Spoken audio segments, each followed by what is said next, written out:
মৰমৰ ছাত্ৰ ছাত্ৰীসকল, আজি মই তোমালোকক শংকৰদেৱ শিশু নিকেতন বিদ্যালয়ৰ ৪ৰ্থ শ্ৰেণীৰ অসমীয়া বিষয়ৰ তোমালোকক ৩ নম্বৰ লেচনটোৰ পাঠভিত্তিক প্ৰশ্নবিলাকৰ উত্তৰ কৰাই দিব লৈছোঁ। গতিকে তোমালোকে প্ৰশ্নবিলাক ভালদৰে মন কৰিবা। এই লেচনটোৰ নাম হৈছে তোমালোকৰ হাজোত এদিন। ইয়াত তোমালোকৰ প্ৰথম প্ৰশ্নটো দিয়া আছে। ১ নম্বৰ প্ৰশ্নৰ উত্তৰ দিয়া। ব্ৰহ্মপুত্ৰৰ ওপৰত নিৰ্মিত প্ৰথম দলংখনৰ নাম কি? দলংখন কেতিয়া কোনে মুকলি কৰিছিল? গতিকে তোমালোকে লিখিবা, ইয়াত তোমালোকে লিখিবা শৰাইঘাট দলং। এই দলংখনৰ নাম হৈছে শৰাইঘাট দলং।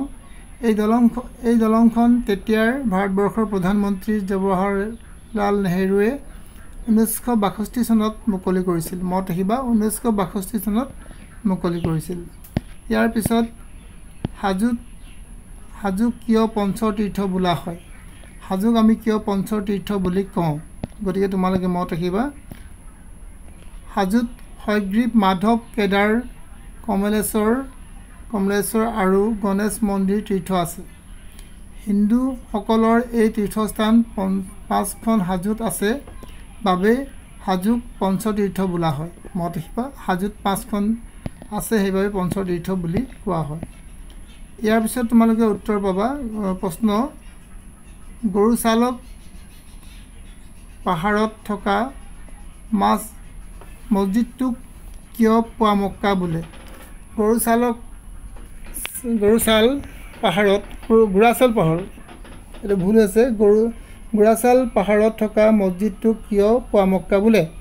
ইয়াত তোমালোকে লিখিবা, গুৰাচাল পাহাৰত থকা মছজিদটোক ভেটিত মক্কাৰ পৰা এপোৱা মাটি আনি দিছিল বাবে ইয়াত বাৰে হৈ গৈছে। গতিকে তোমালোকে ইয়াত বাবে লিখিবা। ভুলতে ইয়াত বাবে হৈ গৈছে, গতিকে তোমালোকে এইটো শুদ্ধ কৰি ল'বা। এইটো তোমালোকে বাবে লিখিবা। এই মছজিদটোক পোৱামক্কা বোলে। ইয়াৰ পিছত হয়গ্ৰীৱ মাধৱৰ মূৰ্তিটোক কিহৰ মূৰ্তি বুলি বিশ্বাস কৰে? হয়গ্ৰীৱ তোমালোকে লিখিবা, হয়গ্ৰীৱ মাধৱৰ মূৰ্তিটোক তিব্বত আৰু ভূটানৰ পৰা অহা বৌদ্ধ লামা সম্প্ৰদায়ৰ লোকসকলে বুদ্ধদেৱৰ মূৰ্তি বুলি বিশ্বাস কৰে। তোমালোকে ক'ৰ পৰা অহা এই কথাখন নিলিখিলেও হ'ব, তোমালোকে লিখিবা কেৱল বুদ্ধদেৱৰ মূৰ্তি বুলি বিশ্বাস কৰে। গতিকে মূৰ্তিটোক বুদ্ধদেৱৰ মূৰ্তি বুলিও বিশ্বাস কৰা হয়, এই বুলি লিখিব পাৰিবা। ইয়াৰ পিছত হাজো ভ্ৰমণ কৰিবলৈ যোৱা ছাত্ৰ ছাত্ৰীসকলে ক'ৰ পৰা গৈছিল? শংকৰদেৱ শিশু নিকেতন গুৱাহাটীৰ পৰা গৈছিল। ইয়াৰ পিছত ছাত্ৰ ছাত্ৰীসকলে হাজোত কি বস্তু চাই অধিক আনন্দ পাইছিল?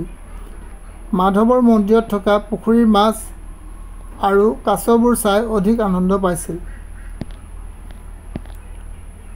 হাজোত ছাত্ৰ ছাত্ৰীসকলে বাটত দেখা পোৱা গেৰুৱা সাজ পিন্ধা মানুহবোৰ কোন আছিল?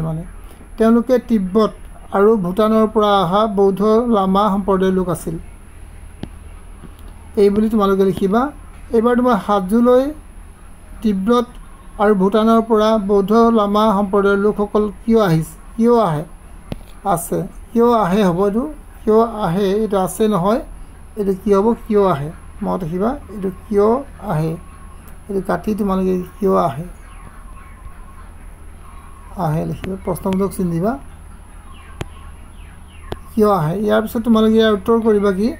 হাজোত থকা হয়গ্ৰীৱ মাধৱৰ মূৰ্তিটো বৌদ্ধ লামা সম্প্ৰদায়ৰ লোকসকলে বুদ্ধদেৱৰ মূৰ্তি বুলি বিশ্বাস কৰে, সেয়েহে এই মূৰ্তিটোক দৰ্শন কৰিবলৈ তেওঁলোকে হাজোলৈ আহে। মুছলমানসকলৰ বাবে হাজোত থকা পবিত্ৰ স্থানখনৰ নাম কি? পবিত্ৰ স্থানখনৰ নাম হৈছে পোৱামক্কা মছজিদ, এই বুলি লিখিবা। 7 নম্বৰ প্ৰশ্নৰ উত্তৰ, ছাত্ৰ ছাত্ৰীসকলে হাজোলৈ যাওঁতে বাছত বহি গাই যোৱা গানবোৰ তেওঁলোকক কোনে শিকাইছিল? অনু বাইদেৱে তেওঁলোকক শিকাইছিল। অনু বাইদেউ বুলি তেওঁলোকৰ আচাৰ্য আছিলে, তেওঁ শিকাইছিল। হাজো কি ধৰ্মৰ মানুহৰ মিলনভূমি বুলি কোৱা হয়? মিলনভূমি। গতিকে লিখিবা, হিন্দু, মুছলমান আৰু বৌদ্ধ ধৰ্মৰ মানুহৰ মিলনভূমি বুলি ক'ব পৰা যায়। হিন্দু, মুছলমান আৰু বৌদ্ধ ধৰ্মৰ মিলনভূমি বুলি ক'ব পাৰি। হাজোত পুৰণিকলীয়া কি বস্তু দেখি ছাত্ৰ ছাত্ৰীসকল অভিভূত হৈছিল?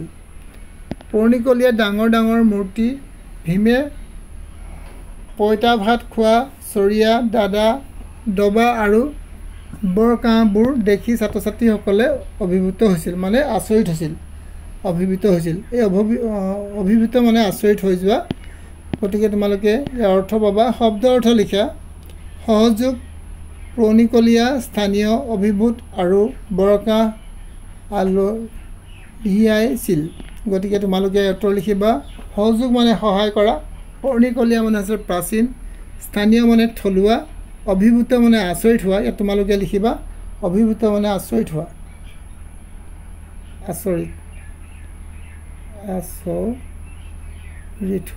আচৰিত হোৱা এইদৰে তোমালোকে লিখিবা বৰকাঁহ মানে এবিধ বাদ্যযন্ত্ৰ আলহিয়াইছিল মানে হৈছে ভটিয়াইছিল ইয়াৰ পিছত 11 নম্বৰ প্ৰশ্ন বচন পৰিৱৰ্তন কৰা গতিকে তোমালোকে লিখিবা মই তুমি আপুনি তই সিহঁত আৰু তেওঁ গতিকে তোমালোকে লিখিবা মই মানে হৈছে আমি তুমি মানে হৈছে তোমালোক আপুনি হৈছে আপোনালোক তই মানে তহঁত সি মানে সিহঁত তেওঁ মানে তেওঁলোক এইদৰে তোমালোকে লিখিবা ইয়াৰ পিছত 12 নম্বৰ প্ৰশ্নটোলৈ মন কৰা তলত দিয়াবোৰ যুক্তাক্ষৰ দেখি একোটা শব্দ লিখা ঙ যোগ গ তন্ত্য স যোগ ক ব যোগ ব আৰু তলবীয়া স যোগ ব দন্ত্য দ যোগ ধ আৰ্হি তোমালোকক দেখুৱাইছে দন্ত্য স যোগ স যথেষ্ট মানে স্থানীয় এটা শব্দ তোমালোকক লিখি দিছে বাকিবিলাক শব্দ তোমালোকক মই কৰাই দিছোঁ গতিকে তোমালোকে ভালদৰে মন কৰিবা ঙ যোগ গ ঙ